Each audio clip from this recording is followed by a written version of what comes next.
राधे राधे। प्रणाम भक्तों। बृहस्पतिवार व्रत की कथा। एक समय की बात है, भारत में एक राजा राज्य करता था। वह बड़ा ही प्रतापी और दानी था। वह रोज मंदिर में दर्शन करने जाता, ब्राह्मण और गुरु की सेवा किया करता था। उसके दरवाजे से कोई भी निराश होकर नहीं लौटता था। वह हर गुरुवार को व्रत रखता और पूजा करता था। हर एक दिन गरीबों की सहायता करता, लेकिन यह सब बातें उसकी रानी को अच्छी नहीं लगती थी। वह न व्रत करती, न किसी को 1 रुपया भी दान में देती थी और राजा को भी ऐसा करने के लिए मना करती थी। एक दिन राजा शिकार खेलने वन को गए। घर पर रानी और दासी थी। उसी समय गुरु बृहस्पति देव एक साधु का रूप धरकर राजा के दरवाजे पर भिक्षा मांगने आए।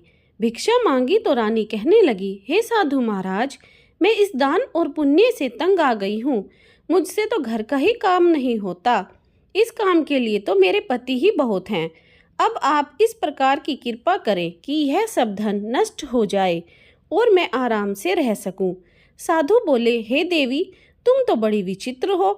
संतान और धन से कोई दुखी नहीं होता, इसको सभी चाहते हैं। पापी भी पुत्र की और धन की इच्छा करता है। अगर आपके पास धन अधिक है तो भूखे मनुष्यों को भोजन कराओ, प्याऊ लगवाओ, ब्राह्मणों को दान दो, धर्मशाला बनवाओ, कुआं, तालाब, बावड़ी, बाग बगीचों आदि का निर्माण कराओ। निर्धन मनुष्यों की कुंवारी कन्याओं का विवाह कराओ और अनेक यज्ञ आदि जैसे धर्म के काम करो। इस प्रकार के काम से आपकी कुल और आपका नाम परलोक में सार्थक हो और आपको स्वर्ग की प्राप्ति होगी।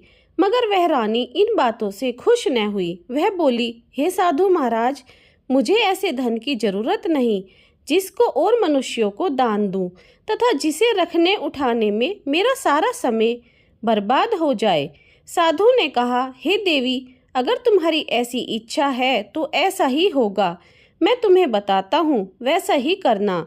बृहस्पतिवार के दिन घर को गोबर से लीपना, अपने बाल धोना, बाल धोते समय स्नान करना, राजा से कहना कि वह हजामत करवाए, भोजन में मांस मदिरा खाना, कपड़ा धोबी के यहाँ धुलने डालना।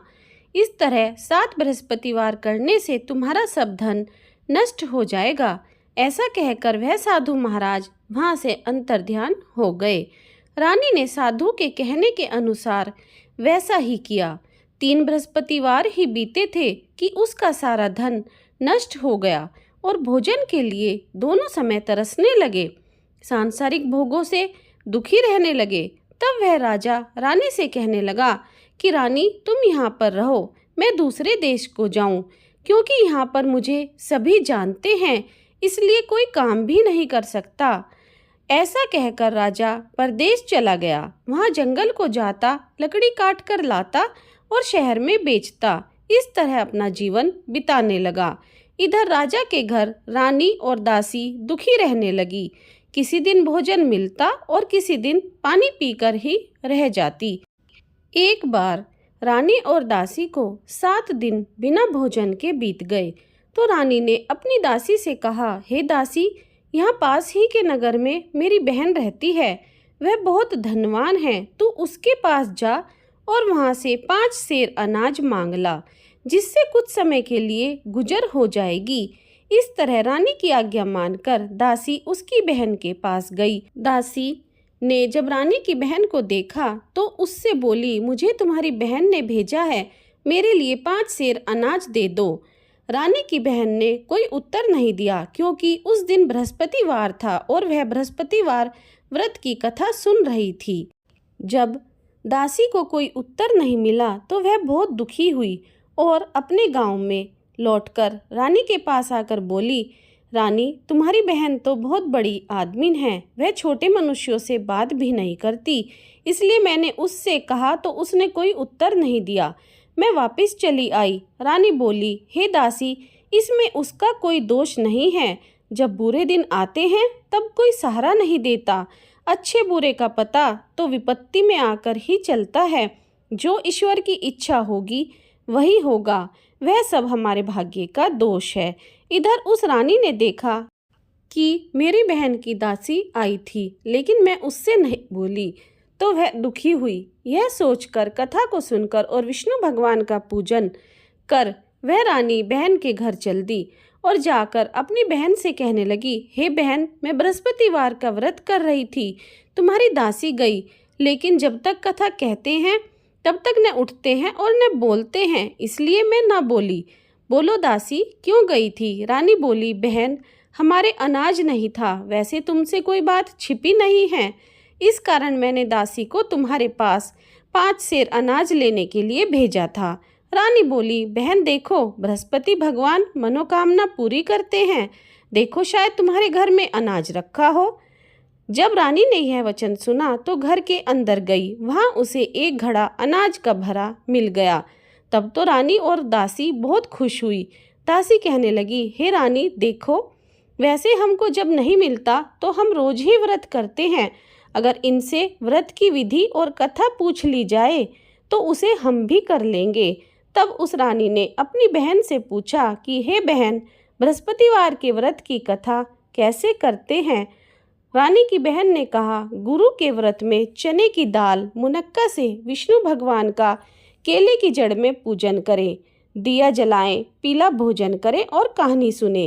इस तरह व्रत करने से गुरु भगवान प्रसन्न होते हैं, अन्न पुत्र धन देते हैं, मनोकामना पूरी करते हैं।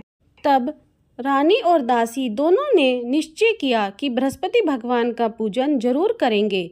7 दिन बाद जब बृहस्पतिवार आया तो उन्होंने व्रत रखा, घुड़साल में जाकर चना गुड़ बीन लाई, उसी दाल से केले की जड़ का तथा विष्णु भगवान का पूजन किया। अब भोजन पीला कहाँ से आए? बेचारी बड़ी दुखी हुई, लेकिन उन्होंने व्रत किया था, इस कारण गुरु भगवान बहुत खुश थे। 2 थालों में सुंदर पीला भोजन लेकर आए और दासी को देकर बोले, हे दासी, तुम्हारे और रानी के लिए भोजन है, तुम दोनों कर लो। दासी भोजन पाकर बहुत खुश हुई। रानी से बोली, चलो रानी जी, भोजन कर लो। रानी को इस बारे में कुछ भी पता नहीं था, इसलिए वह दासी से बोली, तू ही भोजन कर, तू ही हमारी बेकार में हंसी उड़ाती है। दासी बोली, एक महात्मा भोजन देकर गया है। रानी कहने लगी, वह भोजन तेरे लिए ही दे गया होगा, तू ही भोजन कर। दासी ने कहा, वह महात्मा हम दोनों को 2 थालों में भोजन देकर गए हैं, इसलिए हम दोनों ही साथ साथ भोजन करेंगी। रानी और बांदी दोनों ने गुरु भगवान को नमस्कार कर भोजन किया। अब वह हर बृहस्पतिवार को गुरु भगवान का व्रत और विष्णु पूजन करने लगी। बृहस्पति भगवान की कृपा से फिर रानी और दासी के पास धन हो गया। रानी फिर उसी तरह आलस करने लगी। तब दासी बोली, देखो रानी, तुम पहले भी आलस करती थी, इसीलिए तुम्हारा सारा धन नष्ट हो गया था। अब गुरु भगवान की कृपा से धन मिला है तो तुम्हें फिर आलस होता है। बड़ी मुसीबतों के बाद हमने यह धन पाया है, इसलिए हमें दान पुण्य करना चाहिए, भूखे मनुष्यों को भोजन कराना चाहिए, ब्राह्मणों को दान दें, कुआं, तालाब, बावड़ी आदि का निर्माण करो, मंदिर पाठशाला बनवाकर दान दो, कुंवारी लड़कियों का विवाह करवाओ, धन को शुभ काम में खर्च करो, जिससे तुम्हारे कुल का यश बढ़े और स्वर्ग की प्राप्ति हो और तुम्हारे पितर प्रसन्न हो। तब रानी ने इसी तरह कर्म करने प्रारंभ किए तो काफी यश फैलने लगा। एक दिन रानी और दासी विचार करने लगी, न जाने राजा कैसे होंगे, उनकी कोई खबर नहीं है। गुरु भगवान से उन्होंने प्रार्थना की और भगवान ने रात में राजा को सपने में कहा, हे राजा, उठ, तेरी रानी तुझे याद करती है, अपने देश को चलो। राजा सुबह उठा और विचार करने लगा, स्त्री जाति खाने और पहनने की संगनी होती है, पर भगवान की आज्ञा मानकर वह अपने नगर के लिए चलने को तैयार हुआ। इससे पहले राजा परदेश चला गया तो परदेश में दुखी रहने लगा। रोज जंगल में से लकड़ी बीन कर लाता और उन्हें शहर में बेचकर अपने दुखी जीवन को बड़ी कठिनता से व्यतीत करता था। एक दिन राजा दुखी होकर अपनी पुरानी बातों को याद करके रोने लगा। तब उस जंगल में से बृहस्पति देव एक साधु का रूप धारण कर आए और राजा के पास आकर बोले, हे लक्कड़हारे, तुम इस सुनसान जंगल में किस चिंता में बैठे हो, मुझे बताओ। यह सुनकर राजा की आंखों में पानी भर आया और साधु को वंदना कर बोला, हे प्रभु, आप सब कुछ जानने वाले हो। इतना कह साधु को अपनी सारी कहानी बता दी। महात्मा दयालु होते हैं। उससे बोले, हे राजा, तुम्हारी स्त्री ने बृहस्पति भगवान का अपमान किया था, जिस वजह से तुम्हारी यह दशा हुई। अब तुम किसी तरह की चिंता मत करो, भगवान तुम्हें पहले से अधिक धनवान करेगा। देखो, तुम्हारी पत्नी ने भी बृहस्पतिवार का व्रत शुरू कर दिया है। अब तुम मेरा कहना मानकर बृहस्पतिवार को व्रत करके चने की दाल, गुड़ जल के लोटे में डालकर केले का पूजन करो। फिर कथा सुनो, भगवान तुम्हारी सभी मनोकामना पूरी करेंगे। साधु को खुश देखकर राजा बोले, हे प्रभु, मुझे लकड़ी बेचकर इतना पैसा नहीं मिलता जिससे भोजन करने के बाद कुछ बचा सकूं। मैंने रात में अपनी रानी को परेशान देखा है। मेरे पास कुछ भी नहीं है जिससे मैं उसकी खबर मंगा सकूं, और फिर कौन सी कहानी कहूं, यह मुझे मालूम नहीं है। साधु ने कहा, हे राजा, तुम किसी बात की चिंता मत करो। बृहस्पतिवार के दिन तुम रोज की तरह लकड़ियां लेकर शहर को जाओ। तुम्हें रोज से दुगना धन प्राप्त होगा, जिससे तुम भली प्रकार भोजन कर लोगे और बृहस्पति देव की पूजा का सामान भी आ जाएगा। बृहस्पतिवार की कहानी इस तरह से है। पुराने समय में एक ब्राह्मण था। वह बहुत निर्धन था। उसके कोई संतान नहीं थी। उसकी पत्नी बहुत गंदे तरीके से रहती थी। वह न स्नान करती, न किसी देवता का पूजन करती, और सुबह उठते ही सबसे पहले भोजन करती, बाद में अन्य कोई कार्य करती थी। इससे ब्राह्मण देवता बहुत दुखी थे। बेचारे बहुत कुछ कहते, लेकिन उसका कोई परिणाम नहीं निकलता। भगवान की कृपा से ब्राह्मण की पत्नी के कन्या रूप रतन पैदा हुआ। वह कन्या अपने पिता के घर में बड़ी होने लगी। वह बालिका रोज सुबह स्नान करके विष्णु भगवान का जाप करने लगी। बृहस्पतिवार को व्रत करने लगी। अपने पूजन पाठ को समाप्त करके स्कूल जाती तो अपनी मुट्ठी में जौ भरकर ले जाती और पाठशाला के मार्ग में डालती जाती। तब ये जौ स्वर्ण के हो जाते। लौटते समय उनको बीनकर घर को ले आती। एक दिन वह बालिका सूप में उन सोने के जौ को फटक कर साफ कर रही थी। उसके पिता ने यह देख लिया और कहा, बेटी, सोने के जौ को साफ करने के लिए सोने का सूप होना चाहिए। दूसरे दिन बृहस्पतिवार था। कन्या ने व्रत रखा और बृहस्पति देव से प्रार्थना करके कहा, हे प्रभु, मैंने आपकी पूजा सच्चे मन से की हो तो मेरे लिए सोने का सूप दे दो। बृहस्पति देव ने उसकी प्रार्थना स्वीकार कर ली। राजा की तरह वह कन्या जौ फैलाती हुई जाने लगी। जब लौटकर जौ बीन रही थी तो बृहस्पति देव की कृपा से सोने का सूप मिला। उसे वह घर ले आई और उससे जौ साफ करने लगी, लेकिन उसकी माँ का वही ढंग रहा। एक दिन की बात है, वह लड़की सोने के सूप में जौ साफ कर रही थी। तब शहर का राजपुत्र वहाँ होकर निकला। कन्या के रूप और काम को देखकर मोहित हो गया और अपने घर आकर भोजन और जल त्याग दिया। राजा को जब इस बात का पता चला तो अपने प्रधानमंत्रियों के साथ उसके पास गए और बोले, हे बेटा, तुम्हारा किसी ने अपमान किया है अथवा कोई और कारण हो तो बताओ, मैं वही काम करूँगा जिससे तुम प्रसन्न हो। राजकुमार ने अपने पिता की बात सुनी तो बोला, नहीं, मुझे किसी बात का दुख नहीं है। किसी ने मेरा अपमान नहीं किया, लेकिन मैं उस लड़की के साथ विवाह करना चाहता हूँ जो सोने के सूप में जौ साफ कर रही थी। यह सुन राजा भी आश्चर्य में पड़ गया और बोला, हे बेटा, ऐसी कन्या का पता तुम ही लगाओ, मैं उसके साथ तेरा विवाह करा दूंगा। राजकुमार ने उस लड़की के घर का पता बताया। तब मंत्री उस लड़की के घर गए और ब्राह्मण देवता को सभी हाल बताया। ब्राह्मण की कन्या का विवाह राजकुमार के साथ हो गया। कन्या के घर से जाते ही पहले की तरह उस ब्राह्मण देवता के घर में गरीबी का निवास हो गया। अब भोजन के लिए भी अन्न बड़ी मुश्किल से मिलता था। एक दिन दुखी होकर ब्राह्मण देवता अपनी पुत्री के पास गए। बेटी ने पिता की दुखी अवस्था को देखा और अपनी माँ का हाल पूछा। तब ब्राह्मण ने सभी हाल कहा। कन्या ने बहुत सा धन देकर अपने पिता को विदा कर दिया। इस तरह ब्राह्मण का कुछ समय सुख से बीत गया। कुछ दिन बाद फिर वही हाल हो गया। ब्राह्मण फिर अपनी कन्या के यहाँ गया और सभी हाल कहा तो लड़की बोली, हे पिताजी, आप माताजी को यहाँ ले आओ, मैं उन्हें विधि बता दूंगी जिससे गरीबी दूर हो जाए।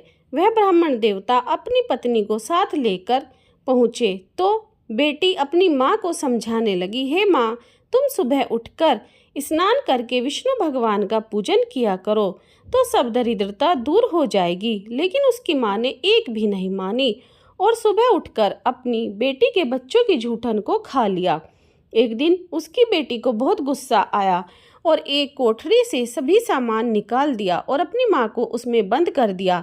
सुबह उसमें से निकाला, स्नान कराया और पाठ कराया तो उसकी माँ की बुद्धि ठीक हो गई। फिर हर बृहस्पतिवार को व्रत रखने लगी। इस व्रत के प्रभाव से उसकी माँ भी बहुत धनवान हो गई और पुत्रवती हो गई। बृहस्पति जी के प्रभाव से स्वर्ग को प्राप्त हुई तथा वह ब्राह्मण भी सुखपूर्वक इस लोक के सुख भोग कर स्वर्ग को प्राप्त हुए। इस तरह कहानी कहकर साधु देवता वहाँ से अंतर्ध्यान हो गए। धीरे धीरे समय बीतने लगा। फिर वही बृहस्पतिवार का दिन आया। राजा जंगल से लकड़ी काटकर किसी शहर में बेचने गया। उसे उस दिन और दिन से अधिक पैसे मिले।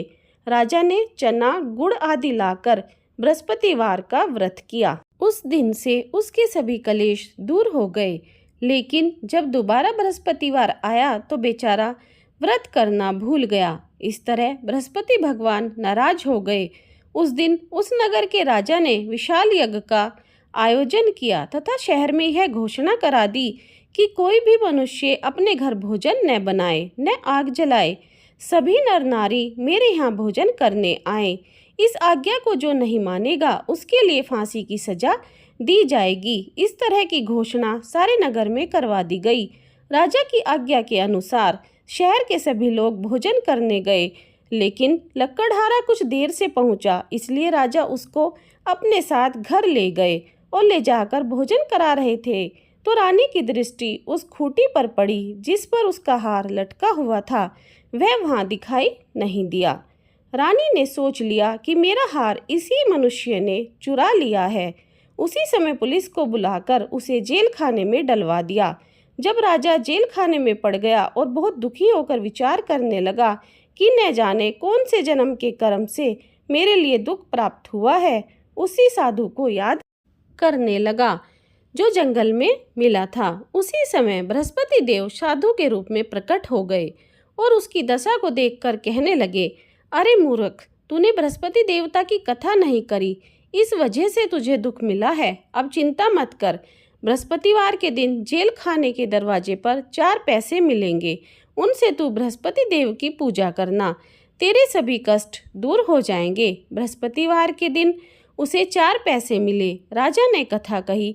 उसी रात को बृहस्पति देव ने नगर के राजा के सपने में कहा, हे राजा, तुमने जिस आदमी को जेल खाने में बंद कर दिया है वह निर्दोष है, वह राजा है, उसे छोड़ देना। रानी का हार उसी खूंटी पर लटका हुआ है। अगर तू ऐसा नहीं करेगा तो मैं तेरे राज्य को नष्ट कर दूंगा। इस तरह से रात स्वप्न को देख राजा सुबह उठा और खूंटी पर हार देखकर लकड़हारे को बुलाकर क्षमा मांगी और राजा को योग्य सुंदर वस्त्र आभूषण देकर विदा किया और गुरुदेव की आज्ञा अनुसार राजा अपने नगर को चल दिया। राजा जब नगर के पास पहुंचा तो उसे बड़ा आश्चर्य हुआ। नगर में पहले से अधिक बाग, तालाब, कुएं और बहुत सी धर्मशाला, मंदिर आदि बन गए थे। राजा ने पूछा कि यह किसका बाग और धर्मशाला है। तब नगर के सब लोग कहने लगे, यह सब रानी और बांदी के हैं। राजा को आश्चर्य हुआ और गुस्सा भी आया। रानी ने यह खबर सुनी कि राजा आ रहे हैं तो उसने बांदी से कहा, हे दासी, देख, राजा हमको कितनी बुरी हालत में छोड़ गए थे। वह हमारी ऐसी हालत देखकर लौट न जाएं, इसलिए तू दरवाजे पर खड़ी हो जा। आज्ञा अनुसार दासी दरवाजे पर खड़ी हो गई। राजा आए तो उन्हें अंदर लिवा ले गई। तब राजा ने क्रोध करके अपनी तलवार निकाली और पूछने लगे, यह बताओ कि यह धन तुम्हें कहाँ से मिला। तब उन्होंने कहा, हमें यह सब धन बृहस्पति देव के प्रभाव से मिला है। राजा ने निश्चय किया कि 7 दिन बाद तो सभी बृहस्पति देव का पूजन करते हैं, लेकिन मैं रोज दिन में 3 बार कहानी कहा करूँगा और रोज व्रत किया करूँगा। अब हर समय राजा के दुपट्टे में चने की दाल बंधी रहती। वह दिन में 3 बार कहानी कहता। एक दिन राजा ने विचार किया कि चलो अपनी बहन के यहाँ हो आए। इस तरह से निश्चय कर राजा घोड़े पर सवार हो अपनी बहन के यहाँ को चलने लगा। रास्ते में उसने देखा कि कुछ आदमी एक मुर्दे को लेकर जा रहे हैं। उन्हें रोककर राजा कहने लगा, अरे भाइयों, मेरी बृहस्पतिवार की कहानी सुन लो। वे बोले, लो हमारा आदमी मर गया, इसको कथा की पड़ी है। लेकिन कुछ आदमी बोले, अच्छा कहो, हम तुम्हारी कथा भी सुनेंगे। राजा ने दाल निकाली और जब कथा आधी हुई तो मुर्दा हिलने लगा, और जब कथा समाप्त हो गई तो राम राम करके वह मनुष्य खड़ा हो गया। आगे मार्ग में उसे एक किसान खेत में हल चलाता मिला। राजा ने उसे देखा और उससे बोला, अरे भैया, तुम मेरी बृहस्पतिवार की कथा सुन लो। किसान बोला, जब तक मैं तेरी कथा सुनूंगा तब तक 4 हरैया जोत लूंगा, जा अपनी कथा किसी और को सुनाना। इस तरह राजा आगे चलने लगा। राजा के हटते ही बैल पछाड़ खाकर गिर गए और उसके पेट में बहुत जोर से दर्द होने लगा। उस समय उसकी माँ रोटी लेकर आई। उसने जब यह देखा तो अपने पुत्र से सब हाल पूछा। बेटे ने सभी हाल कह दिया तो बुढ़िया दौड़ी दौड़ी उस घुड़सवार के पास गई। उससे बोली, मैं तेरी कथा सुनूंगी, तू अपनी कथा मेरे खेत पर चलकर ही कहना। राजा ने बुढ़िया के खेत पर जाकर कथा कही, जिसके सुनते ही वह बैल खड़े हो गए और किसान के पेट का दर्द बंद हो गया। राजा अपनी बहन के घर पहुंचा। बहन ने भाई की खूब मेहमानी की। दूसरे रोज प्रातःकाल जगा तो देखने लगा सब लोग भोजन कर रहे हैं। राजा ने अपनी बहन से कहा कि ऐसा कोई मनुष्य है जिसने भोजन नहीं किया हो, मेरी बृहस्पतिवार की कथा सुन ले। बहन बोली, हे भैया, यह देश ऐसा ही है, पहले यहाँ लोग भोजन करते हैं, बाद में अन्य कोई काम करते हैं। अगर कोई पड़ोस में हो तो देखाऊं। वह ऐसा कहकर देखने चली गई, लेकिन उसे कोई नहीं मिला जिसने भोजन न किया हो। वह एक कुम्हार के घर गई जिसका लड़का बीमार था। उसे मालूम हुआ कि उनके यहाँ 3 दिन से किसी ने खाना नहीं खाया।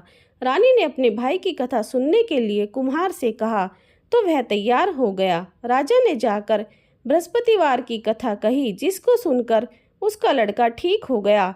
अब तो राजा की प्रशंसा होने लगी। एक दिन राजा ने अपनी बहन से कहा कि हे बहन, हम अपने घर को जाएंगे, तुम भी तैयार हो जाओ। राजा की बहन ने अपनी सास से कहा। सास बोली, हाँ चली जा, लेकिन अपने लड़कों को मत ले जाना, क्योंकि तेरे भाई के कोई औलाद नहीं है। बहन ने अपनी भैया से कहा, भैया मैं तो चलूंगी, कोई बालक नहीं जाएगा। राजा बोला, जब कोई बालक नहीं जाएगा तो तुम ही क्या करोगी। बड़े दुखी मन से राजा अपने नगर को लौट आया। राजा ने अपनी रानी से कहा, हम निर्वंशी राजा हैं, हमारा मुंह देखने का धर्म नहीं है और कुछ भोजन भी नहीं किया। रानी बोली, हे प्रभु, बृहस्पति देव ने हमें सब कुछ दिया है, हमें औलाद भी अवश्य देंगे। उसी रात को बृहस्पति देव ने राजा से सपने में कहा, हे राजा, उठ, सभी सोच त्याग दे, तेरी रानी गर्भ से है। राजा को यह बात सुनकर बड़ी खुशी हुई। 9वें महीने में रानी ने एक सुंदर पुत्र को जन्म दिया। राजा बोला, हे रानी, स्त्री बिना भोजन के रह सकती है, बिना कहे नहीं रह सकती। जब मेरी बहन आए तुम उससे कुछ मत कहना। रानी ने सुनकर हाँ कर दी। जब राजा की बहन ने यह शुभ समाचार सुना तो बहुत खुश हुई और बधाई लेकर अपने भाई के यहाँ आई। तब रानी ने कहा, घोड़ा चढ़कर तो नहीं आई, गधा चढ़ी आई। राजा की बहन बोली, भाभी, मैं इस तरह न कहती तो तुम्हें औलाद कैसे मिलती। बृहस्पति देव ऐसे ही हैं, जैसी जिसके मन में कामना है सभी को पूरी करते हैं। जो सच्चे मन से बृहस्पतिवार का व्रत करता है, कथा पढ़ता है और सुनता है और दूसरों को सुनाता है, बृहस्पति देव उसकी सभी मनोकामना पूरी करते हैं। भगवान बृहस्पति देव उनकी सदा रक्षा करते हैं। संसार में सद्भावना से भगवान जी का पूजन व्रत सच्चे हृदय से करते हैं तो उनकी सभी मनोकामनाएं पूरी करते हैं। राजा और रानी ने उनकी कथा का गुणगान किया तो सबकी इच्छाएं बृहस्पति देव जी ने पूरी की थी। इसलिए सब कथा सुनने के बाद प्रसाद लेकर जाना चाहिए। हृदय से उनका मनन करते हुए जयकारा बोलना चाहिए। बोलो बृहस्पति देव की जय, विष्णु भगवान की जय।